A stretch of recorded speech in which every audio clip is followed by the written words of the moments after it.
Hello. In today's episode, we're going to have a look at how our body brings about an immune response so that you can become immune against a particular type of pathogen. And at the same time, we're going to have a look at how vaccinations works, because vaccinations try and make us immune against a disease like COVID-19 before we actually catch COVID-19.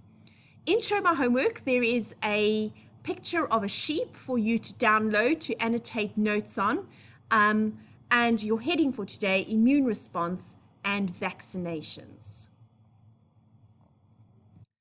Now, to start off with, there's a couple of points I want to make very, very clear, because these need to be your light bulb moments when you are learning about this. So what you need to remember is that pathogens, each type of pathogen, whether it be a bacteria, a virus, a fungi, or a protist, each type of virus, for example, has its own unique antigen attached to it. So the antigens are the unique identifier of, for example, the COVID-19 virus.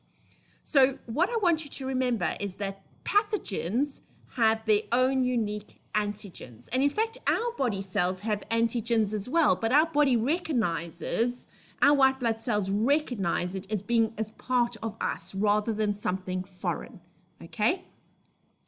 The other bit of terminology I want you to really remember and use in your explanations is the fact that it is white blood cells in your body that produces antibodies. Can you see that? White blood cells in your body that produces antibodies. And in fact, you will learn the name of the specific type of white blood cells in a moment. So your antibodies belong to your body. It's produced by your white blood cells, and they match the antigen on the pathogen. And more about that in a moment. Okay. So there are all these different white blood cells that are produced by our bone marrow, and they normally hang around in our lymph glands, around our body, in our arms, in our legs, in our neck, waiting a little bit like our military, waiting to attack when there is an invasion. Now, the first type of white blood cell you need to know about is phagocytes. Cool name, isn't that? Phagocytes. So phagocytes are white blood cells that engulf the pathogen. So if you can imagine, if you have a look at this diagram over here, the red bit is the pathogen. The phagocyte surrounds the pathogen and it engulfs it so that that pathogen becomes part of the phagocyte, and then it releases loads and loads of chemicals that totally destroy the pathogen. Now, the problem with this is that there's not enough of these phagocytes. So on its own, this wouldn't work so well. But the great thing is that we've got other types of white blood cells that help out. Now, what I'd like you to do is pause the video and copy point number 1. Phagocytes are white blood cells that engulf pathogens. Now, this is point number 2. Other than our phagocytes, the other group of white blood cells that we need to know about are our lymphocytes. Our lymphocytes.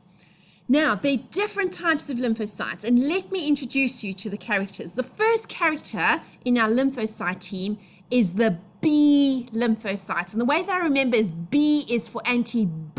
The B lymphocytes produce antibodies. And if you can have a look at this little guy here, he has got lots of antibodies on his surface.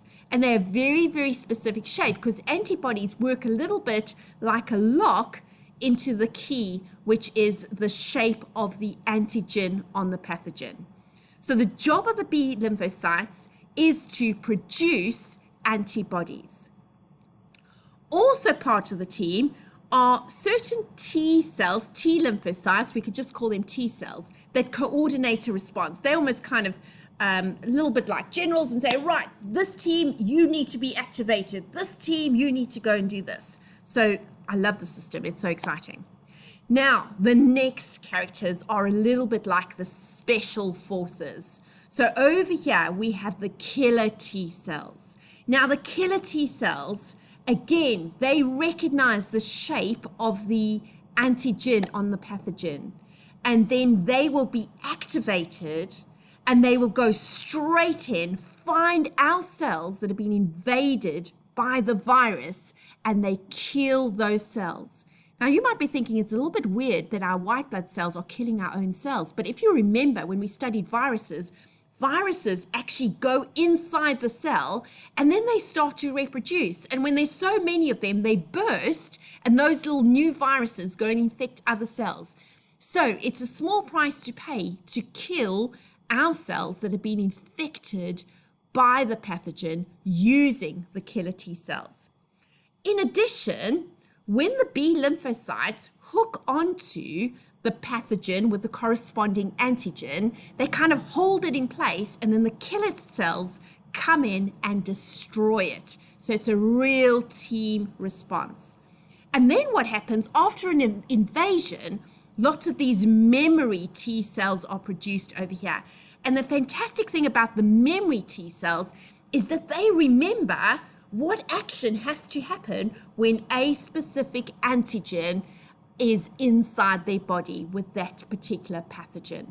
So, because they remember how to respond, the reaction is not only quicker, but it's better. In fact, far more antibodies are produced. And when I was teaching this class, we were saying it's just like when we had the second lockdown, we knew exactly how to respond. We didn't have to go and buy toilet paper and tons of spaghetti because we knew we would be okay. The response was a lot better and a lot less hectic. Okay, so let's go and put this into action.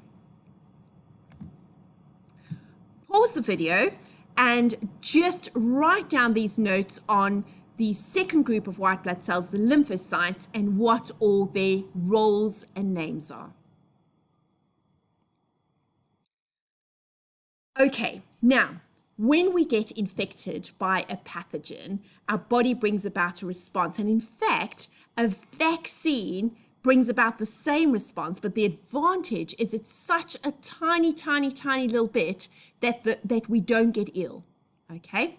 So what we're going to do, you can see on my sheet over here, I've divided it into different stages, and I'm going to discuss it in those different stages, and you're going to fill it in those different stages as you go along. So you're using an A3 double page spread in your page, or else you've printed it and you filling it in on the sheet. Okay, now let's start right at the beginning. So hanging around in our body are these B lymphocytes, and apparently there are millions, if not billions, of B lymphocytes, and they all have unique antibodies waiting for a specific antigen in order to attack. So they're all just kind of hanging around waiting for when they are needed. So that's why this purple white blood cell has got a Y-shaped antibody on it. The gray white blood cell or B lymphocyte has a square-shaped antibody on it, and the brown one has a semicircular shape antibody on it. And that's because the antibody is the lock for the key. Okay, it has to match the shape of the antigen on the specific pathogen, for example, the COVID-19 virus. So they all sit around not knowing who needs to be used next. How's that for a little bit of a thriller? So pause the video and draw these diagrams very precisely.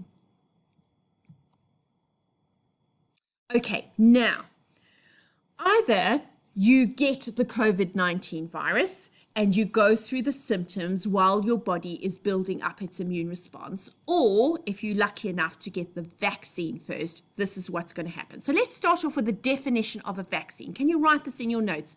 A vaccine contains a dead or weakened form of the virus. Now, the advantage of that is you don't get ill, like when you get the virus in its original form. You might get very, very slight response. And in fact, with the COVID-19 tests that they've done, you get very, very little response. each person is slightly different. Okay, so in this vaccine, you can see my little weak pathogen, and pause the video and copy down these notes. Okay, now you can see that this red pathogen has entered the body with this specific antigen. Now, all the white blood cells are going, is it me? Is it me? Is it me that needs to respond? And in this case, the purple B lymphocyte, or the purple white blood cell, has got the matching antibody against the antigen of the pathogen. So what happens is that B lymphocyte locks into the antigen and holds it ready for it to be destroyed. And at the same time, the B lymphocytes, if you remember, release lots of antibodies, lots of antibodies. So you can see lots of antibodies being released, and they too lock on to the antigens of the pathogen, making them quite useless. So you need to write the matching white blood cells, in this case, the matching B lymphocytes, recognize and bind to the antigen of the specific pathogen. Okay, pause, copy that down, and then let's get to the next phase.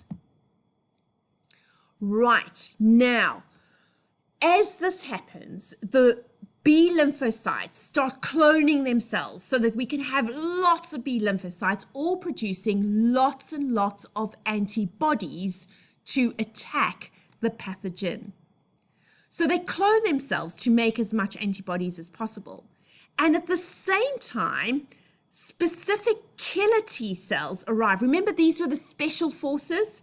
They come along and they destroy the cells in our body that have been invaded by the pathogen, and also those pathogens outside our cells that have been trapped by the antibodies. The killer cells come in and do the final job and destroy the pathogen.